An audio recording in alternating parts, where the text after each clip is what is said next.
Welcome back. You're watching the Building Your Interview Skills course for the Job Hunting 101 series. My name is Tanya Weathers, Career Development Trainer with the Tampa Bay Workforce Alliance.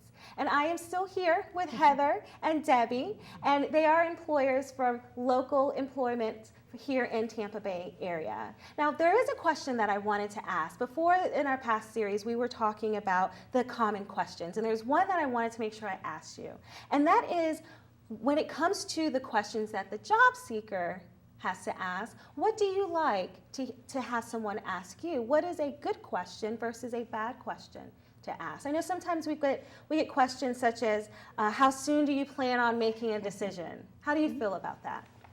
I think it's totally appropriate for applicants to ask questions. Okay. And I'm open to any kind of question, and sometimes I can answer them. Sometimes if it's very job specific, I can't, and that'll be answered with the departmental interview.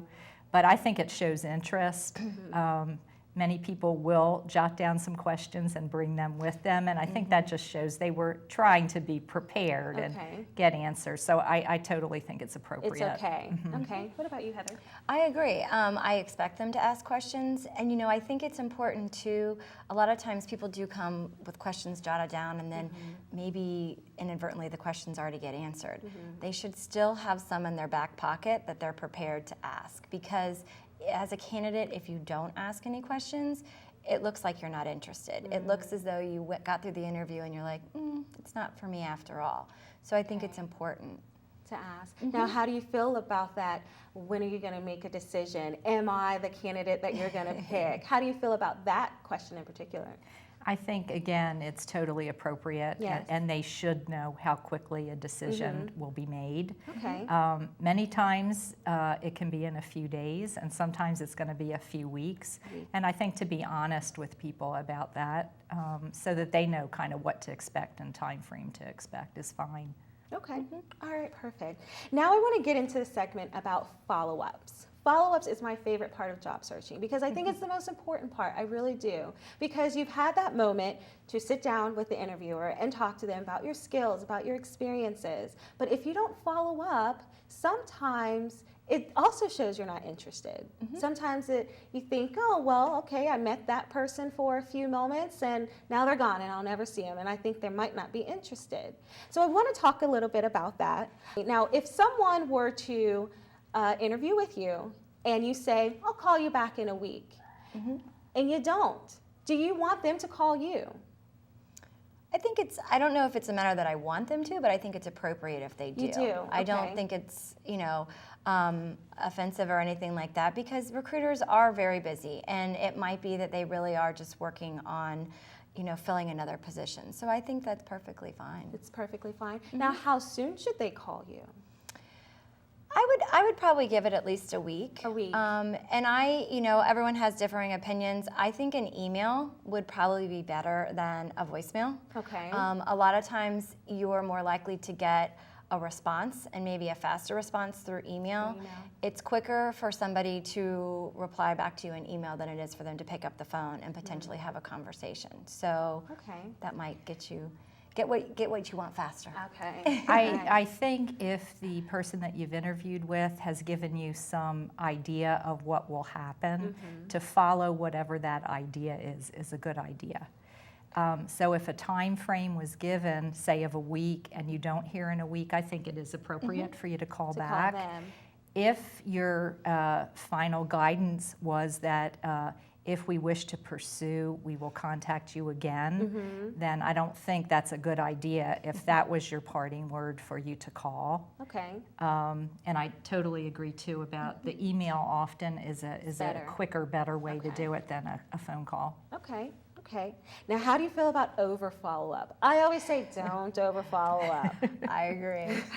I'm sure with you being with popular employers in the area, you get a lot of phone calls and a lot of emails. So what do you feel about the over follow-up, Heather?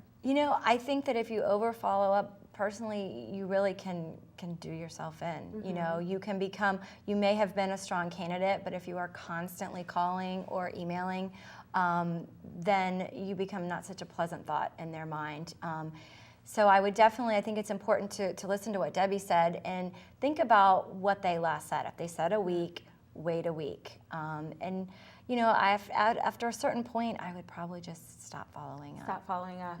Okay. Now, I also teach to never burn bridges. And I think what you said as well, maybe with the over following up, you know, you're going to X yourself out of the process. And so that can burn a bridge that, just say something might have come up and you were into a project or you went on vacation and that week did go by and you were constantly following up, and you probably meant to call them when you came back from vacation, but you've already burnt that bridge because when you came back you had 10 voice messages and now you don't even want to talk to them anymore.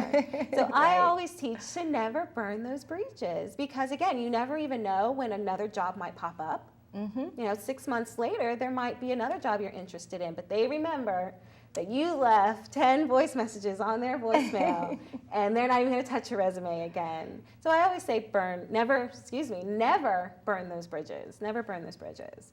Now, what do you think about thank yous? Thank you following up, thank you letters, thank you emails. Is it appropriate? Or are you kind of like, no, we don't need them? How do you feel about thank you letters? I think they're appropriate. You know, I think you also expect them. A piece of advice I would give, you know, a lot of times people give them immediately after.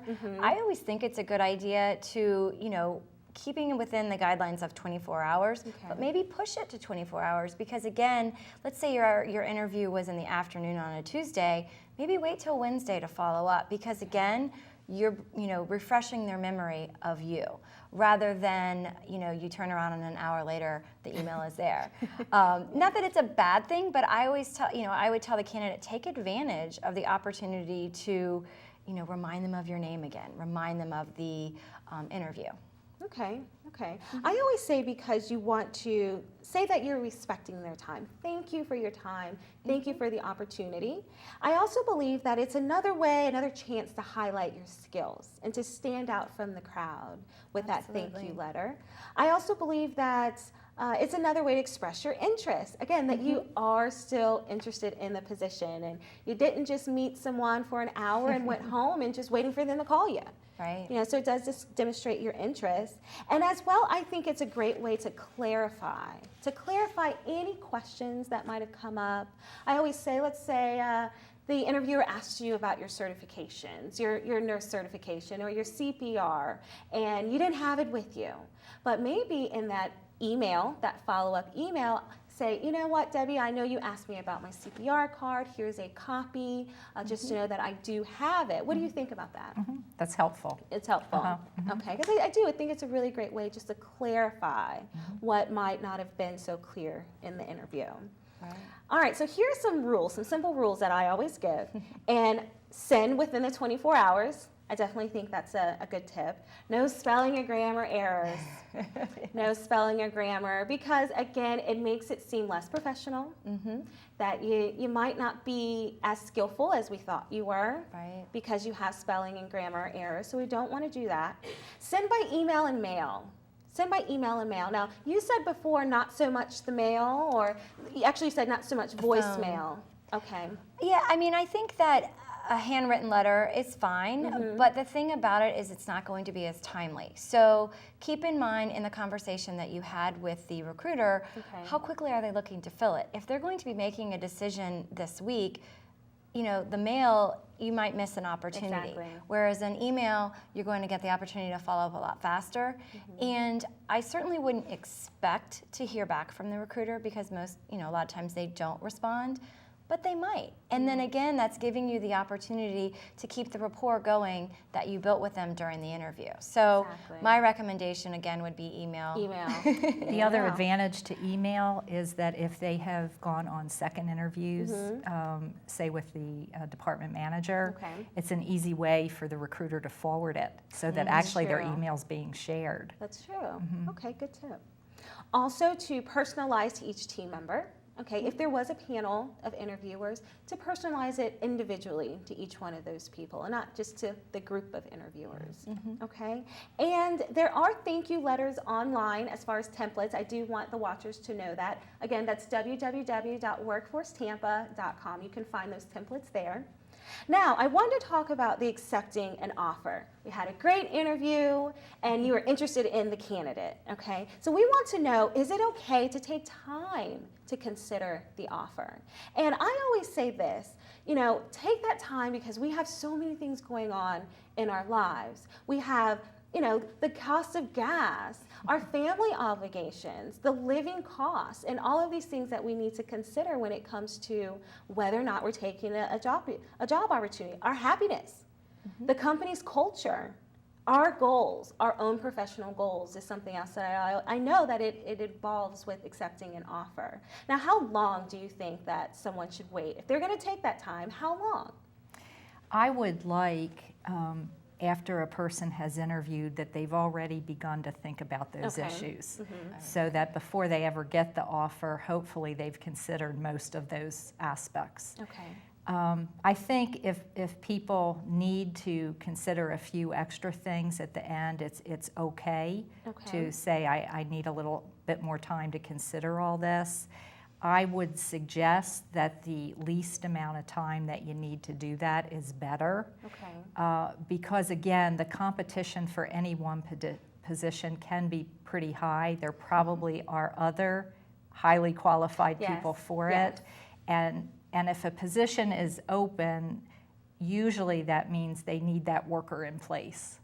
So that maybe 24, 48 hours, not much more than that, I think would be good. I would agree with the same time. You know, and it depends on the position and on the offer. Are we talking about relocation or simply a job in your backyard? Factors like that can you know, impact how long it might take you to make a decision.